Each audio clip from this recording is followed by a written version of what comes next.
And it's also very easy these days. I mean, you can simply order your clothes online and next day you have it on your doorstep. But this comes at a huge cost because 85% of the textiles end up in landfills. And that's not the only problem. Also in the production process, a lot of chemicals are used and they are dissolved into the water. And this water and then ends up in the plants and in the oceans. So that's why the United Nations created a global alliance to make the textile industry more sustainable. Now my story. My name is Rik Starmans. I'm 34 and work as a data scientist at DSM. DSM produces a lot of chemical materials, and one such material is the Dyneema fiber. This is an ultra strong fiber, and you can use it as a replacement for steel cables. But it can also be used to make very strong jackets, such as the one shown in the slide.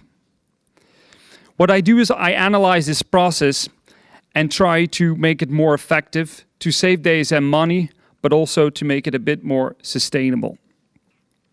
And this factory is located here in Limburg, actually in Heerlen. In my spare time, I also like to play with electronics. I have a passion for 3D printing, and via this passion, I actually ended up in the field known as laser scanning. So I develop electronics for this laser, do measurements, calculations, and I also like to look for new problems where you can use lasers. So if I look at the textile industry, I see it's still a very analog process. Actually, screens are made and a colorant is dissolved into water, and this is then applied as a dye onto the screen, and via a squeegee it's sort of pushed through onto the substrate. And then this substrate, which is a t-shirt in the future, moves on to the next bucket, and there a new dye is applied. And in the end, heat is used to fixate the dye onto the t-shirt. Most of this production still takes place in Asia, and this creates pollution. Because after the process, the dye and the water, they end up in the rivers, and that creates very lovely foam, purple foam, on top of these rivers. It's just very unhealthy for the people who have to drink from these rivers and who will live around them. Also, the screen pressing process is analog, so you need a minimal quantity, otherwise you cannot kickstart this process. Luckily, there are new techniques, and there are Dutch companies such as Dyco who are trying to make this process more sustainable. What they use is they use carbon dioxide, which is a gas, but if you put it under high pressure and under the right temperature, it becomes a supercritical fluid. And you can dissolve a dye into the fluid. And this can be used to color the textile. Now, this can only work on monocolors. Another technology what you can use is drop on demand. And here you use inkjet to locally apply a dye. And this technology has been around for some time, but is still quite expensive. Also, in the end, you need heat, which can be a pressure plate or infrared irradiation to fixate your dye upon the substrate. So when I look at this, I have a vision where lasers play a key role. And I'm not alone in this vision. Actually, it has been widely explored by Dr. Laura Morgan from Loughborough University, who worked 4 years on this topic. So she researched textiles and actually looked on how can we transfer dye to a substrate. And she used lasers to locally apply heat and locally tune the diffusion of dye into the substrate. And then you can produce actually very lovely textiles, as you see on the picture. But you can do more, because you can shrink and extend your textile. Actually, you can also cut your textile, but there is something in between which is more likely. So you can apply texture. And what I also envision, and which is not possible with all the other technologies, is that you can do a measurement. You can use optical coherence tomography or interference to see the reflection of your substrate and see what's going on in the process. So, and this will allow you to dye complex garments and bring the production here. Because I don't think the total production will be done locally. Part of the production will still be done maybe in Asia, but this complex garment, this complex textile, once it's near the customer can then say, okay, I want this color, I want it here, and you can then use laser technology to apply it. So this will reduce waste as the production is more targeted. Also, what I see is there are startups like Vintage, which sell second-hand clothes online via apps. But with this technology, you could add new dyes to your existing textiles and make them shine anew. So it will have a big environmental impact. And as you can see here, actually I have this laser head working, and this is also my contribution. If you have a very small laser spot, which is the case if you want a sharp projection, you have to move it very fast. And I have a very novel technology where I use a prism to move this laser bundle very fast. And that advantage of this technology is that you don't need f-theta optics to bring it into focus once you're near the substrate. What's also very advantageous is that you have a short scan line.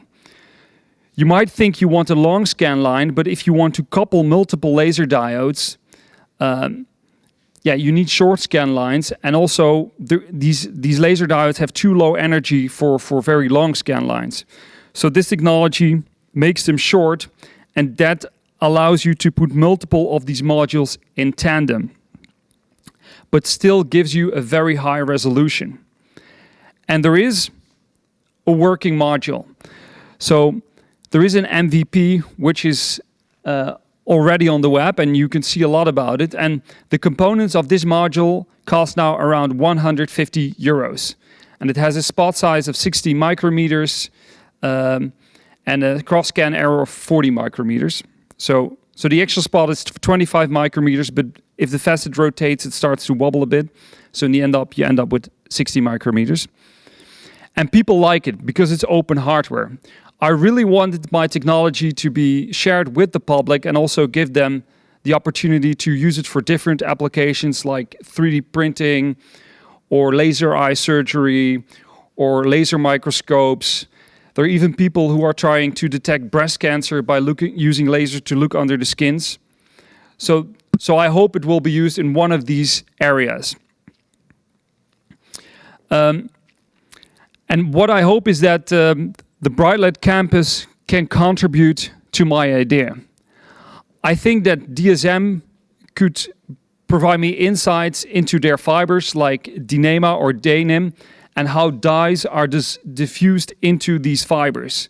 And like optimize the chemistry, optimize the diffusion for this application.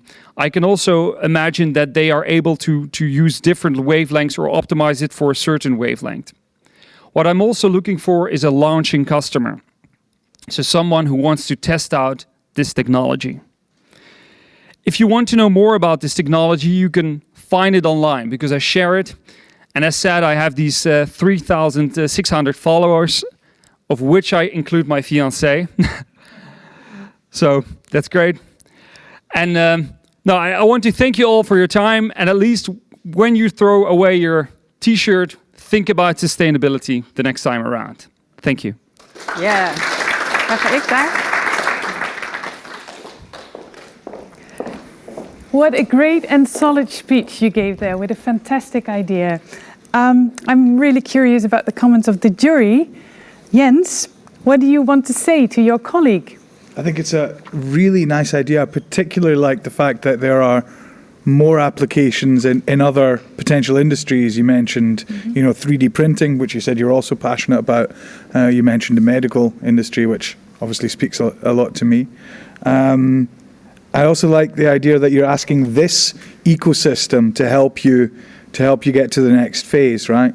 And in the textile sense, I wondered, again, I think there's a theme developing today about local. So could you go with your launching customer maybe local, like a T-shirt shop in Maastricht or whatever, where people want to also print personalized images or rejuvenate an old Iron Maiden T-shirt where the dyes all come off because it's 20 years old. Have you given any thoughts to anything like that? Yeah, thank you. Yeah, I've given some thoughts on what would be my first users with this technology. And if I look at the market, of course, the textile industry is huge. But there's like this subset, which is the artisan community, which uses tools like needles to make their own textiles or garments. And I think these people, they don't care if the first innovation takes a long time. Exactly. And they would be my first customers. Also, the fact that it's open hardware might appeal to them because it becomes part of them. So yeah, that is the market I envision, this $31 billion market. That would be the first customers. Yeah, start small, start and scale from there. And then scale. Yeah, cool. Yeah, maybe this also is nice to say. The online audience just said that great that Rik is making this open source instead of keeping it in corporate bunkers. This is the attitude that we need. So that's actually, that's a really nice compliment. Patrick, lasering is an interesting technique. Indeed. No, I have to agree also what Public was saying. I also came to that conclusion. It's a very sympathetic idea, open source hardware, and I have to say I like that about this idea. I think you also presented a very complicated, at least for me, a very complicated technical idea in a clear way. So well done. And while listening, I was sometimes even wondering what kind of technologies are already out there in the market that do maybe a similar type of job. Have you looked at that? So what is your, more or less, what is your competition in the market? Yeah, thank you. So if we look at the market of laser exposure technologies, there are other. There is a polygon scanner which uses a mirror to move a laser bundle. I think that is a competing technology, and I think it scales less well and is a bit more expensive. So that for some applications that could still be better. I think DSM is recently partnered with. So if you look at the selective laser sintering, which uses powders and they fuse them with lasers. So there also you need a very high power.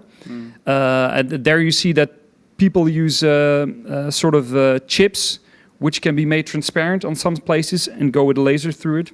Yeah. So that technology might be competitive, but might have scaling issues. So in these markets, I think you don't see a winning technology. If the market size is substantial, you'll actually see multiple technologies pop up. So yeah. Okay. Jordi, do you have additional feedback or comments or questions maybe? Yeah, so actually, I also thought it was a very technical idea that you explained very well. I was just wondering about the technique. So you use a dye, but then including the laser. So how exactly does it? So yeah, to go back on this very specific application. So the dye has to be applied beforehand. So at the moment in these experiments, people have used a pipette to apply the dye, and then by using heat, only where you apply this heat with this laser, you diffuse it. There have been several scan strategies, like scanning multiple times. And typically what you now need for a T-shirt is 30 minutes with old-fashioned technologies to diffuse the dyes. And also with laser technologies, you're still looking at these processing times. So that is the process.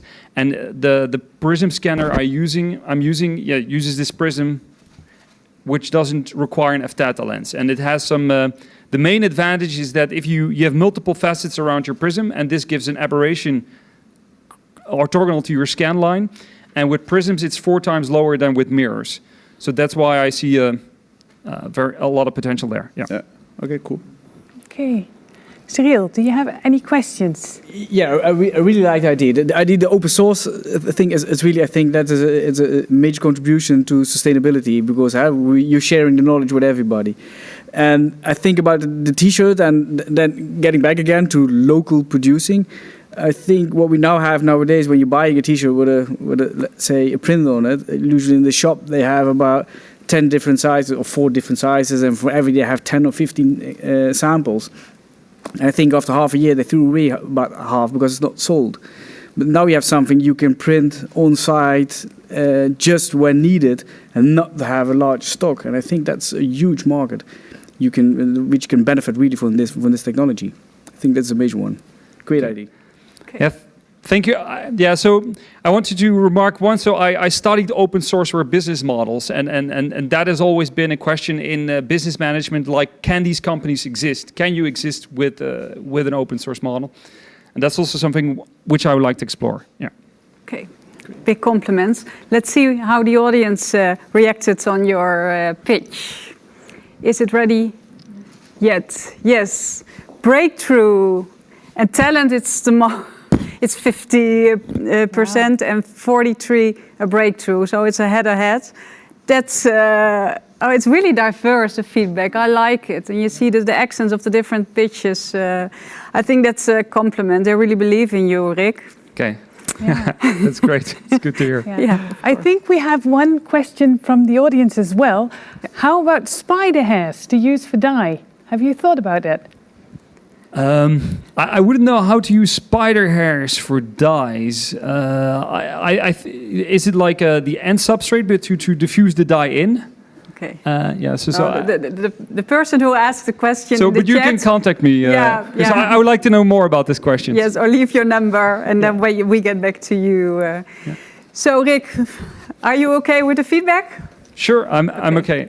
Thank you for the opportunity. Thank you for your presentation. Okay, Rik Starmans from DSM. Give him a big hand.